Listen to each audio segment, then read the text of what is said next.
Everyone, welcome back to my YouTube channel. I hope you guys are good. So friends, आज की जो हमारी video होने वाली है वो होने वाली है आपकी सीटेट के जो पैडागोजी पूछी जाती है उसमें जो आपके सीटेट के जो टैग वर्ड हैं यानी कि वो काफ़ी इंपॉर्टेंट रोल प्ले करते हैं आपके जो पैडागोजी है उसको सोल्व करने में। यानी कि हर सब्जेक्ट में आपके 15 मार्क्स की जो है वो क्या पूछी जाती है, पैडागोजी पूछी जाती है और 15 मार्क्स का आपका कंटेंट पूछा जाता है। यानी कि आप जो है वो 70 प्लस जो है वो स्कोर ओनली अगर आप पैडागोजी कर लेंगे कंप्लीट तो भी आप जो है वो अच्छे से कर पाएंगे। और सीटेट की जो पैडागोजी है फ्रेंड्स वो काफ़ी इजी होती है। यूँ मान के चलो कि आपको एज ए टीचर किस तरीके से जो है वो बिहेव करना है, यही जो है वो आपकी पैडागोजी होती है। तो कौन कौन से जो ऐसे जो टैग वर्ड हो सकते हैं जो आपको ऑप्शन एलिमिनेट करने में जो काफ़ी हेल्प करेंगे, आपका टाइम भी बचेगा और आप जो है वो कंफ्यूज होने से भी बचेंगे। तो आपको टैग वर्ड हर सब्जेक्ट के अच्छे से कवर करके जाने हैं। अगर आपने कुछ भी नहीं पढ़ा है या आप लास्ट 2-3 दिन में भी अगर आप जो है वो यूँ चाहते हैं कि आप अच्छा स्कोर कर पाएँ तो आप यूँ मान के चलो आप हर सब्जेक्ट की आपको पैडागोजी जो है वो कवर कर लेनी है। सीडीपी और जो ईवीएस की एनसीईआरटी की जो है वो 3rd-4th क्लास जो है वो कंप्लीट कर लेनी है। तो भी मैं आपको गारंटी देती हूँ कि आपको 90 प्लस जो वो स्कोर आसानी से आप जो है वो कर पाएंगे। सो फ्रेंड्स, उसी तरह सीटेट में जो टैग वर्ड है आपकी किस तरीके से हेल्प करेंगे, पॉजिटिव और नेगेटिव दोनों टैग वर्ड हम इस वीडियो में डिस्कस करने वाले हैं। सो अगर चैनल पर आप न्यू हैं, पहली बार आप वीडियो देख रहे हैं तो चैनल को सब्सक्राइब करना बिल्कुल ना भूलें और बेल नोटिफिकेशन को ऑन करके रखें ताकि अपकमिंग जितने भी जो वीडियोज़ हैं वो आप लोगों तक पहुंच पाए। सो आइए स्टार्ट करते हैं।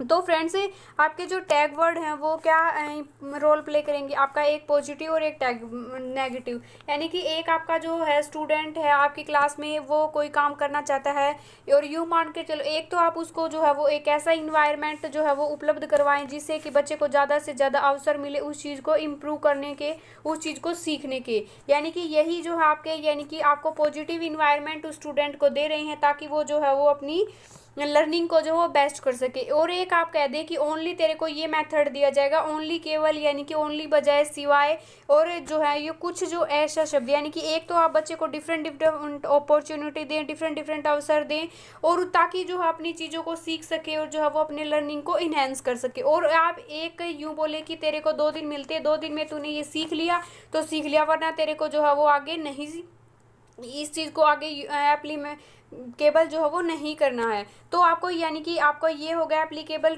आप जो 2 दिन दे रहे हैं या कुछ टाइम दे रहे हैं या उसके बाद जो है केवल आप बोल दें कि आपको केवल इस मेथड से करना है। अगर इस मेथड से तेरे को समझ आ गए तो ठीक है और नहीं आया तो जो है वो तेरे को आगे ये चीज़ नहीं आ सकती। तो यानी कि ये क्या होगा, नेगेटिव वर्ड होंगे आपके और आप ज़्यादा से ज़्यादा बच्चे को अपॉर्चुनिटी दे रहे हैं, अवसर दे रहे हैं, ये आपके क्या होंगे फ्रेंड्स, ये आपके पॉजिटिविटी होगी बच्चे के अंदर और बच्चे को आप मोटिवेट करें। तो यही शब्द आपको देखने को हम विद एंड जो है क्वेश्चन देखेंगे कि आप जो है विद इन 1 सेकेंड में आप जो है वो कैसे जो है अपना आंसर को देखते ही पहचान जाएंगे।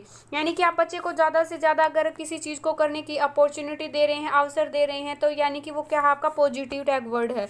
नेक्स्ट है कि हमें क्या करना है, बच्चे को समावेशी शिक्षा। समावेशी शिक्षा का मतलब क्या होता है फ्रेंड्स, इंक्लूसिव एजुकेशन जो है आप यानी कि सभी बच्चों को जो है वो समान जो है वो क्लासरूम में एक जो है क्लासरूम में सामान्य बच्चों के साथ जब आप शिक्षा दे रहे हैं, यानी कि चाहे कोई डिसेबल्ड बच्चा हो या उसको सोशल इकोनॉमिकली वो है वो उसकी कंडीशन है वो ठीक नहीं है या फिर वो फिजिकली हैंडीकैप वगैरह है, यानी कि वो दिव्यांग जो स्टूडेंट बोलते हैं हम उनको, वो तो उन सभी को है एक ही क्लासरूम में एक ही जो मेथड के द्वारा जो है हम एजुकेशन देते हैं वो हमारी क्या होती है, समावेशी शिक्षा।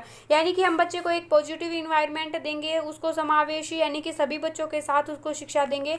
तो फ्रेंड्स, ये टैग वर्ड जो आपके 15 मार्क्स जो हर सब्जेक्ट में पूछे जाएंगे उसको हर सब्जेक्ट में आपको ये वर्ड देखने को मिलेंगे। तो यूँ मान के चलो आप जो है वो 20 से 30 नंबर जो है केवल इस वीडियो से स्कोर कर जाएंगे। तो आपको वीडियो स्किप नहीं करनी है फ्रेंड्स, वीडियो को लास्ट तक जो है वो जरूर कंप्लीट वॉच करना है।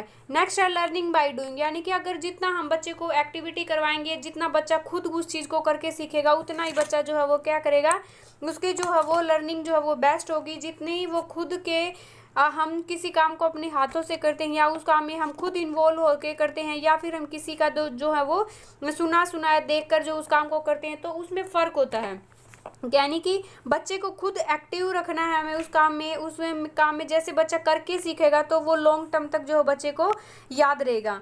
नेक्स्ट है कि आपका जो है स्कैफ फोल्डिंग जो शब्द है, जिसने भी जो है वो सीडीपी के कुछ अगर आपने टॉपिक किए हैं तो आपने जो वाइगोत्स्की जो टॉपिक आई होप आप लोगों ने स्किप नहीं किया होगा। अगर आपने नहीं अभी तक भी वाइगोत्स्की की जो थ्योरी है उसको कंप्लीट नहीं किया है तो फ्रेंड्स आप वाइगोत्स्की की थ्योरी को जरूर से देखें, क्योंकि वाइगोत्स्की से आपके 2 से 3 नंबर जो है वो क्वेश्चन आने वाले हैं डेफिनेटली। अगर आपने नहीं किया है तो आप उसको जाके जल्दी से जल्दी प्लेलिस्ट वॉच करें, और उसमें आपको वाइगोत्स्की का जो सिद्धांत है, जो थ्योरी है, उससे आपके कौन कौन से इंपॉर्टेंट क्वेश्चन बनते हैं, प्रीवियस ईयर एग्जाम में कौन कौन से बने, वो सब मैंने अपने चैनल पर करवा रखे। तो स्कैफ फोल्डिंग एक ऐसा शब्द है फ्रेंड्स, यानी कि एक आपका टीचर होता है और एक जो वो स्टूडेंट होता है, यानी कि उन दोनों के इसको जो है वो ज़्यादा नॉलेज है। एक स्टूडेंट है जो अपने जो है मंजिल तक पहुँचना चाहता है, यानी कि एक टारगेट को अचीव करना चाहता है, और जो है वो अपने मंजिल को पाने में यानी कि जो है उसको बैरियर आ रही हैं, बाधाएं आ रही हैं, उसको इतना नॉलेज नहीं है। तो एक टीचर जो उसकी हेल्प करता है, यानी कि तो वो जो है वो हेल्प जो करता है वो क्या होती है, आपकी स्कैफोल्डिंग कहलाती है। तो ये शब्द मैंने अच्छे से समझा दिया आपको। ऐसा अगर आपको शब्द मिले, ये वाइगोत्स्की के द्वारा जो है वो दिया गया है आपको। और पार्ट स्कैफोल्डिंग, बच्चे की हेल्प करना, सहायता करना, बच्चे को हिंट देना, ये शब्द आपके किस में आएंगे, आपके पॉजिटिव टैग वर्ड में आएंगे। नेक्स्ट है फील्ड ट्रिप, यानी कि बच्चा जितना आपके एनसीएफ के द्वारा, एनईपी के द्वारा जो आपके 2020 न्यू एजुकेशन पॉलिसी हाल ही में जो है वो लॉन्च हुई है, उसके अकॉर्डिंग उससे आपका डेफिनेटली क्वेश्चन बनेगा। तो एनसीएफ के द्वारा जितना हम बच्चे को जो बाहरी ज्ञान यानी कि जो है उसको वास्तविक जो नॉलेज होगी वो जितना वो प्रोवाइड करवाएंगे, बच्चा उतना जल्दी जो सीखेगा। यानी कि एक तो आप अगर किसी बच्चे को यूं पौधे का जो है वो चित्र बोर्ड पे बना के दिखाएं, या फिर आप उसको बोलें कि तू एक पौधा ले और उसको उगा और उसका जो है वो पूरी तरीके से उसको पानी दे, उसको बड़ा कर जाए, यानी कि उसको सब पता चल जाएगा कि किस टाइम पर जो बच्चे को बीज बोना है, कि किस तरीके की मिट्टी होनी चाहिए, किस तरीके की खाद बीज का जो उसको इस्तेमाल करना, और किस तरीके से जो है प्रोसेस होती है जिससे पौधा जो वो बड़ा होता है। यानी कि उसको वास्तविक नॉलेज होनी चाहिए। किसी चीज़ को उसकी जगह पर जाकर हम दिखाते हैं, यानी कि जितना हम उस चीज़ को करके देखते हैं या फिर उसको वास्तविक रूप में देखते हैं तो वो लॉन्ग टर्म तक हमारी मेमोरी में जो वो सेव हो जाती है। नेक्स्ट है इंपॉर्टेंट, आप स्टार लगा के याद कर लो कि चाइल्ड सेंटर। आपको जो है पेडागोजी पूछी जाएगी, उसमें हर जो पेडागोजी का क्वेश्चन, हर सब्जेक्ट की पेडागोजी में आपको ये क्वेश्चन मिलेगा।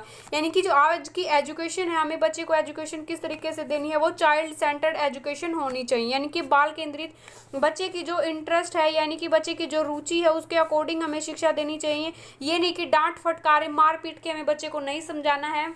बच्चे को कभी प्ले वे मेथड के द्वारा समझाना है, खेल खेल में करके जो बच्चे को सिखाना है, लर्निंग बाय डूइंग सिखाना है। और जब बच्चे को जो मैं एज ए टीचर ना बन के एक फैसिलिटेटर यानी कि एक जो है वो सहायक के रूप में या फिर उसके गाइडर के रूप में जो अब हम बच्चे को सिखाएंगे, यानी कि बच्चों के साथ बच्चा बन के जितना हम सिखाएंगे तो क्या करेगा बच्चा, उतना जल्दी सीखेगा, ना ही वो डरेगा, ना तो वो चीज़ों को समझेगा और सीखेगा। अब हमने कर लिए पॉजिटिव टैग वर्ड, अब हम देख लेते हैं नेगेटिव, जो हमें जो है वो बिल्कुल अवॉइड करने हैं आपके एग्जाम में। सेग्रीगेशन, पृथक्करण, कौन सी हमें समावेशी शिक्षा को इम्प्लीमेंट करना है, सेग्रीगेशन को हमें नकारना है। यानी कि पृथक्करण क्या होता है कि आपका जो डिसेबल्ड है, सोशल इकोनॉमिक, यानी कि बच्चे में अगर कोई भी प्रॉब्लम आ रही है उसे सीखने में या उसे लर्निंग डिसेबिलिटीज़ है, जैसे आपका डिस्ग्राफिया, डिसकैलकुलिया, तो उन बच्चों को हम अलग से शिक्षा में नहीं देनी है। क्योंकि अगर हम किसी बच्चे को सेग्रीगेशन करेंगे यानी कि अलग करेंगे तो वो उसके अंदर क्या है, उसके अंदर जो है वो एक ऐसी फीलिंग आ जाएगी कि वो सामान्य बच्चों से जो अलग है, और ऐसा हो जाएगा तो वो सीख नहीं पाएगा। नेक्स्ट हमें वे दूसरे बच्चों के साथ जो है वो या उसके फ्रेंड्स के साथ, जो अदर जो स्टूडेंट होते क्लास में, उन लोगों के साथ या फिर किसी के साथ बच्चे को कंपेयर नहीं करना है। यानी कि हर चाइल्ड एक यूनिक होता है, तो उसके अंदर हर बच्चे के अंदर एक अलग सी जो है योग्यताएं होती हैं, तो हमें उसको पहचानना है, ना कि किसी के साथ तुलना करना। नेक्स्ट है ड्रिल और प्रैक्टिस, जो हमें नहीं करनी है। रोट जो मेमोराइजेशन, यानी कि बच्चे को कंठस्थ करवाना, याद करना, या रट कर याद करना, रट कर पढ़ा कि तेरे को आज ये क्वेश्चन करने हैं, ये टर्म रट के लानी है, ये मीनिंग जो है वो याद करने रटने हैं, ऐसा जो हमें बच्चे को नहीं पढ़ाना। नेक्स्ट है टीचर सेंटर्ड, और जो आपकी बुक सेंटर्ड जो एजुकेशन नहीं होनी चाहिए। टीचर जो है वो डांट फटकार के बच्चे को नहीं पढ़ा सकता, बच्चे के अकॉर्डिंग जो है हमें शिक्षा को लेके चलना है। नेक्स्ट आपका एनसीएफ 2020 जो है आरटीई एक्ट के द्वारा कहा गया है कि बच्चे को पैसिव लर्निंग जो है वो नहीं करवानी है। बच्चा जिसमें खुद एक्टिव होगा हमें वो लर्निंग जो है करवानी, तो पैसिव जो लर्निंग है वो उसको हमें जो है वो ऐड नहीं करना है। सो फ्रेंड्स, ये थे आपके पेडागोजी सोल्व करने में टैग वर्ड। आई होप आप लोगों को वीडियो पसंद आई हो। अगर वीडियो पसंद आई हो, don't forget like share and comment, और जो अपने स्टडी ग्रुप में अपने फ्रेंड्स के साथ वीडियो को शेयर जरूर करें फ्रेंड्स, और कमेंट करके जरूर बताएं आपको नेक्स्ट जो है किस टाइप की अगर कोई रिक्वायरमेंट है आपकी, तो आप 2 से 3 दिन में कमेंट करके पूछ सकते हैं। मैं डेफिनेटली आप लोगों की प्रॉब्लम सोल्व करने की कोशिश करूंगी। Bye bye everyone.